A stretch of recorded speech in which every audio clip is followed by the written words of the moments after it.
जन्माष्टमी, जिसे कृष्ण जन्माष्टमी के नाम से भी जाना जाता है, हिंदू धर्म में सबसे प्रतिष्ठित त्योहारों में से एक है, जो भगवान विष्णु के 8वें अवतार भगवान कृष्ण के जन्म का जश्न मनाता है। ये त्योहार हिंदू देवताओं में भगवान कृष्ण के महत्व और उनके जीवन से जुड़ी विभिन्न किंवदंतियों और मिथकों को रेखांकित करता है। तारांकन तारांकन भगवान कृष्ण का जन्म। तारांकन हिंदू पौराणिक कथाओं के अनुसार दुनिया दुष्ट राजा कंस के अत्याचार के अधीन थी, जिसने मथुरा पर शासन किया था। कंस की अपनी बहन देवकी का विवाह वासुदेव से हुआ था। भविष्यवाणी की गई थी कि देवकी की 8वीं संतान कंस के विनाश का कारण बनेगी। इससे भयभीत होकर कंस ने देवकी और वासुदेव दोनों को कारागार में डाल दिया और एक एक करके उनके प्रत्येक नवजात शिशु को मार डाला। लेकिन जब 8वें बच्चे का जन्म होने वाला था तो कुछ चमत्कार हुआ। एक तूफानी रात में जैसे ही जेल के दरवाजे जादुई रूप से खुले और गार्ड गहरी नींद में सो गए, भगवान कृष्ण का जन्म हुआ। कंस से बचाने के लिए वासुदेव नवजात कृष्ण को यमुना नदी के पार गोकुल ले गए।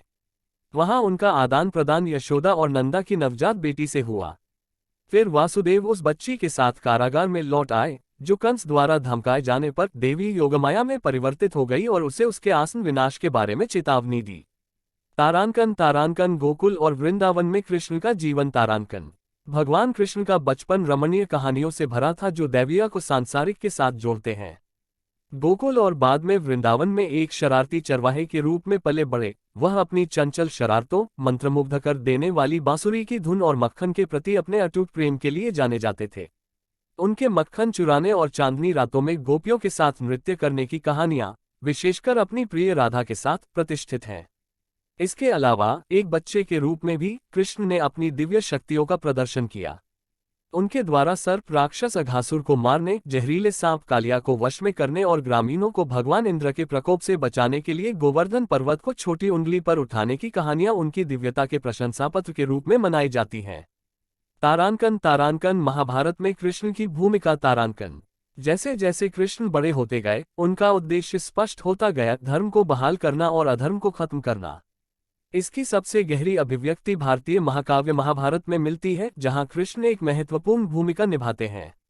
हालांकि उन्होंने हथियार उठाने से इनकार कर दिया, फिर भी वे महान कुरुक्षेत्र युद्ध में पांडव राजकुमार अर्जुन के सारथी और मार्गदर्शक बन गए।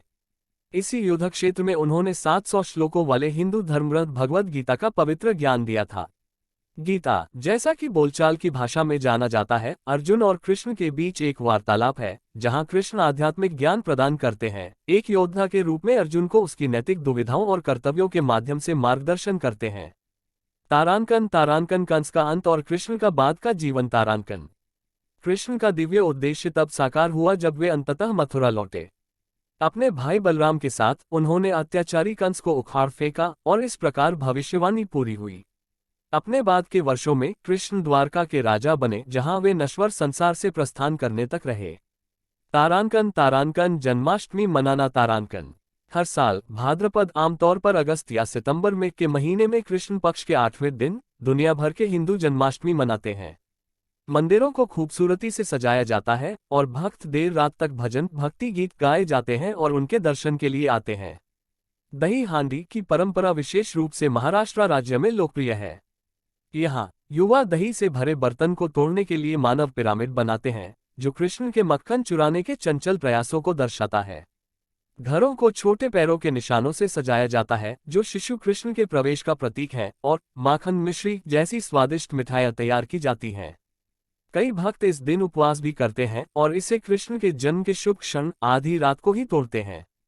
कृष्ण जन्माष्टमी केवल किसी देवता के जन्म का जश्न मनाने के बारे में नहीं है, ये जीवन, धर्म, प्रेम और अच्छे और बुरे के बीच शाश्वत संघर्ष का उत्सव है। भगवान कृष्ण की किंवदंतियां विश्वासियों को उनके भीतर और आसपास मौजूद परमात्मा की याद दिलाते हुए प्रेरित करती रहती हैं।